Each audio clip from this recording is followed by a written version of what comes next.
Luke chapter 9, beginning in verse 1, Ministry of the 12. And he called the 12 together and gave them power and authority over all the demons and to heal diseases. And he sent them out to proclaim the kingdom of God and to perform healing. And he said to them, Take nothing for your journey, neither a staff, nor a bag, nor bread, nor money, and do not even have 2 tunics apiece. Whatever house you enter, stay there until you leave that city. And as for those who do not receive you, as you go out from that city, shake the dust off your feet as a testimony against them. Departing, they began going throughout the villages, preaching the gospel and healing everywhere. Now Herod, the tetrarch, heard of all that was happening, and he was greatly perplexed, because it was said by some that John had risen from the dead, and by some that Elijah had appeared, and by others that one of the prophets of old had risen again. Herod said, I myself had John beheaded, but who is this man about whom I hear such things? And he kept trying to see him. When the apostles returned, they gave an account to him of all that they had done. Taking them with him, he withdrew himself to a city called Bethsaida. But the crowds were aware of this and followed him, and welcoming them, he began speaking to them about the kingdom of God and curing those who had need of healing. Feeding of the 5,000, Luke chapter 9, beginning in verse 12.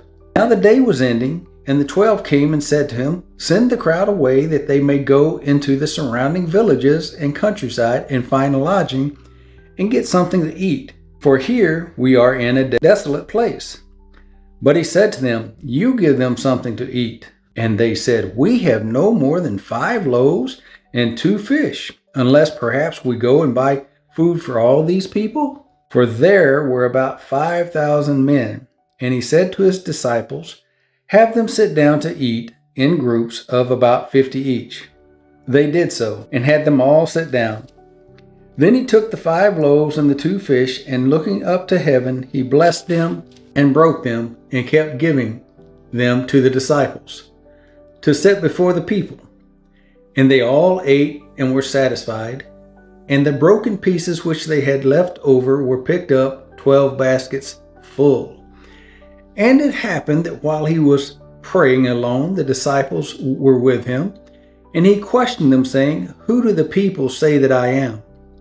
They answered and said, John the Baptist, and others say Elijah, but others that one of the prophets of old has risen again. And he said to them, But who do you say that I am? And Peter answered and said, The Christ of God. But he warned them and instructed them not to tell this to anyone, saying, The Son of Man must suffer many things and be rejected by the elders and chief priests and scribes and be killed and be raised up on the 3rd day.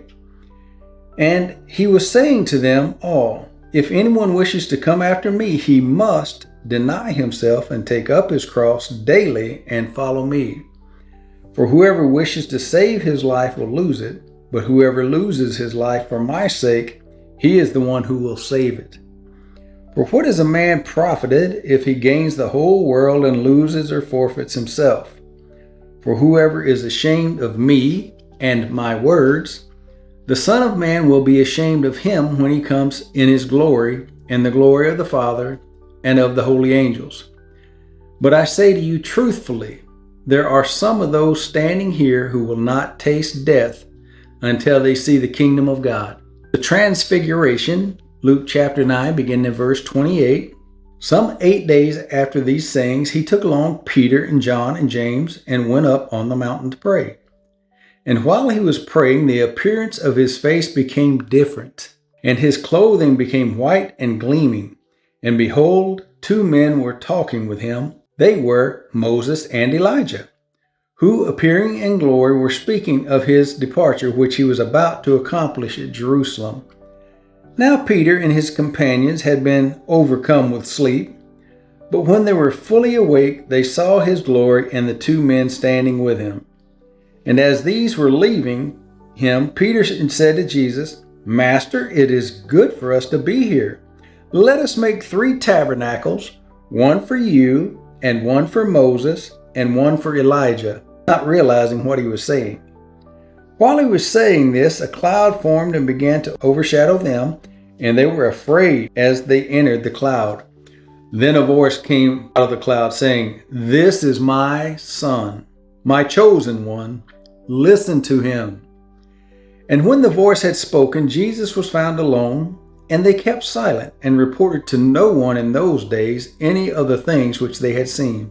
On the next day, when they came down from the mountain, a large crowd met him. And a man from the crowd shouted, saying, "Teacher, I beg you to look at my son, for he is my only boy.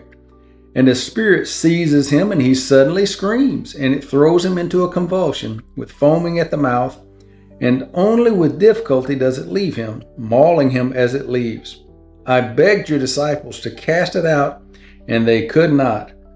And Jesus answered and said, "You unbelieving and perverted generation, how long shall I be with you and put up with you? Bring your son here." While he was still approaching, the demon slammed him to the ground and threw him into a convulsion. But Jesus rebuked the unclean spirit and healed the boy and gave him back to his father. And they were all amazed at the greatness of God. But while everyone was marveling at all this, all that he was doing, he said to his disciples, "Let these words sink into your ears, for the Son of Man is going to be delivered into the hands of men." But they did not understand this statement, and it was concealed from them, so that they would not perceive it, and they were afraid to ask him about this statement. Luke chapter 9, beginning in verse 46, the test of greatness. An argument started among them as to which of them might be the greatest.